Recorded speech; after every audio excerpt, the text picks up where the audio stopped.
এরকম অনেকের বক্তব্য আছে, আমি শুধু একজনের বক্তব্য একটু আপনাদের ডিটেইলে বলি। তার নাম হলো ইমানুয়েল টড। ইমানুয়েল টড হলো একজন ফ্রেঞ্চ একাডেমিক, হিস্টোরিয়ান, অ্যানথ্রোপোলজিস্ট। তার একটা ইন্টারেস্টিং ব্যাকগ্রাউন্ড আছে। 70-এর দশকে যখন স্নায়ুযুদ্ধ একদম তুঙ্গে, যখন সোভিয়েত ইউনিয়নের ব্যাপক দাপট, ওই সময় তিনি বললেন যে খুব দ্রুত সোভিয়েত ইউনিয়নের পতন ঘটবে 1976 সালে। তার বয়স তখন 25। কেন বললেন, এর একটা ইন্টারেস্টিং স্টোরি আছে। তিনি চাইল্ড মোর্টালিটি রেট, শিশু মৃত্যুর হার চেক করতেছিলেন, এবং ওটা চেক করতে গিয়ে উনি বললেন যদি কোনো সমাজে শিশু মৃত্যুর হার এরকম হয় তাহলে সেটা টিকে থাকতে পারবে না, ফলে সোভিয়েত ইউনিয়নের পতন হবে। এবং আসলে 15 বছর পর দেখা গেল সোভিয়েত ইউনিয়নের পতন হলো। 2002 সালে যখন ওয়ার অন টেরর একদম পুরোদমে শুরু হচ্ছে, তখন ইমানুয়েল টড একটা বই লিখলেন। ওখানে উনি বললেন যে আমেরিকান সাম্রাজ্য ভেঙে পড়তে যাচ্ছে। এবং এই 2023 বা 24 সালে উনি আরেকটা বই লিখলেন, যেখানে উনি বললেন পশ্চিমের পতন হয়ে গেছে, এই পতনের প্রক্রিয়া চলমান, the defeat of the West. এটা ইংরেজিতে অনুবাদ হয় না কেন জানি, বাট ওখানে উনি কথাটা বললেন। এবং এটার পিছনে তিনি বেশ কিছু কারণ দেখালেন। ফর এক্সাম্পল, উনি বলতেছেন পশ্চিমের পতন হচ্ছে এবং এই পতনটা শুরু হচ্ছে আমেরিকা থেকে, কারণ আমেরিকাই হলো পশ্চিমা সভ্যতার সবচেয়ে শক্তিশালী পিলার, সেখান থেকেই পতনটা শুরু। উনি দেখালেন যে শিশু মৃত্যুর হার আমেরিকার চেয়ে রাশিয়াতে কম, অথচ রাশিয়া আমেরিকার চেয়ে অনেক দুর্বল একটা কান্ট্রি। আমেরিকা 1980 সালে যে পরিমাণ উৎপাদন করত, এখনো সেটা করে না। 80 সালের তুলনায় তারা এখন অনেক কম গাড়ি প্রস্তুত করে, তারা এখন অনেক কম গম উৎপাদন করে। তাদের ওভারঅল ইন্ডাস্ট্রি উৎপাদনের ক্যাপাসিটি ভেঙে পড়ছে। তাদের শিক্ষার হার, উনি বলতেছেন, দেখাচ্ছেন ডেটা দিয়ে, 65 সালের পর থেকে ধারাবাহিকভাবে শিক্ষার হার, শিক্ষার মান, ছাত্রদের সংখ্যা আমেরিকাতে কমতেছে, আইকিউ কমতেছে। তরুণরা এমন সব ক্যারিয়ারের দিকে যাচ্ছে যেগুলো কোনো ভ্যালু অ্যাড করে না ইকোনমিতে, এগুলো ভ্যালু ট্রান্সফার করে। ফর এক্সাম্পল, লয়ার বা ফাইন্যান্সিয়াল অ্যানালিস্ট যারা ওয়াল স্ট্রিটে কাজ করে, তারা কিন্তু কোনো কিছু প্রডিউস করে না, তারা প্রোডাকশনের মানে ভ্যালুটা ট্রান্সফার করে বেসিক্যালি। এটাকে উনি বলছেন ইন্টারনাল ব্রেইন ড্রেন। উনি বলতেছেন যে ক্যাপিটালিজম বেসিক্যালি নিও লিবারাল ফাইন্যান্সিয়াল ক্যাপিটালিজমে পরিণত হয়েছে, যার ফলে অর্থনীতিও ভেঙে গেছে, সমাজও ভেঙে গেছে। ফলে পশ্চিমের অবস্থাটা আজকে এমন যে এটা একদিকে বিস্তারিত হচ্ছে, অন্যদিকে তার যেটা কেন্দ্র ওটা ধসে পড়তেছে। এটা ইমানুয়েল টডের কথা।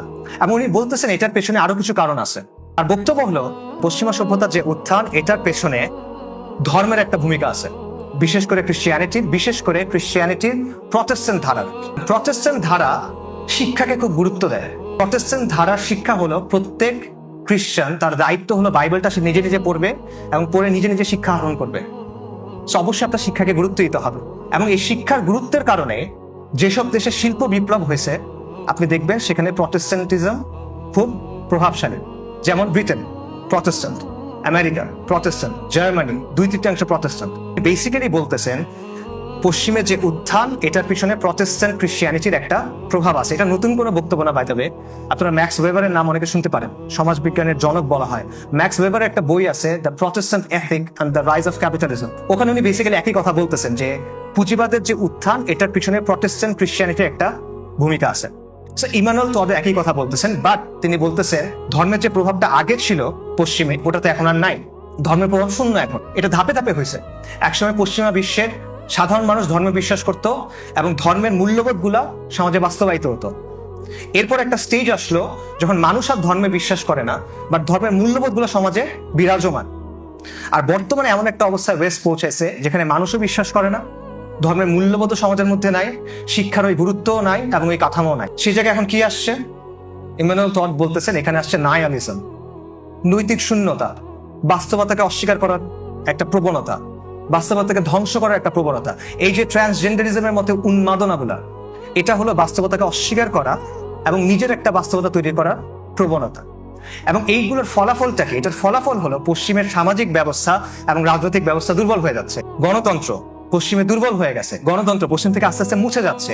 এটা শত শত একাডেমিক বলতেছেন, এখনো বলতেছেন। পশ্চিমে বেসিক্যালি ক্ষমতাসীন এলিট আর জনসাধারণ, এদের মধ্যে একটা কাঠামোগত বিরোধ তৈরি হয়ে গেছে। একদিকে এলিটিজম, আরেকদিকে পপুলিজম, এবং এটা ক্রমান্বয়ে আরো বাড়তে থাকবে, ইমানুয়েল টডের কথা।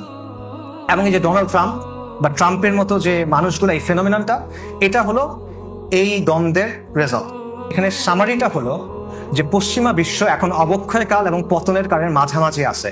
তবে এটা রাতারাতি ঘটবে না। একটা বড় গাছ মনে করেন ভেতর থেকে ক্ষয়ে গেছে, এটা পড়বে, এই পড়তে কিন্তু সময় লাগে, রাতারাতি পড়ে না। একটা বিশাল রাজপ্রাসাদ এটা অ্যাবান্ডেন্ড, এটা আস্তে আস্তে ধসে পড়তেছে, একদিনে কিন্তু হয় না, সময় লাগে। রোমান সাম্রাজ্যের যে পতন, এই পতনে 100 বছরের বেশি সময় লাগছিল। একইভাবে পশ্চিমা বিশ্বের যে পতন, এটাতেও সময় লাগবে, কয়েক দশক সময় হয়তো বা লাগবে, কিন্তু পতনের প্রক্রিয়া চলমান।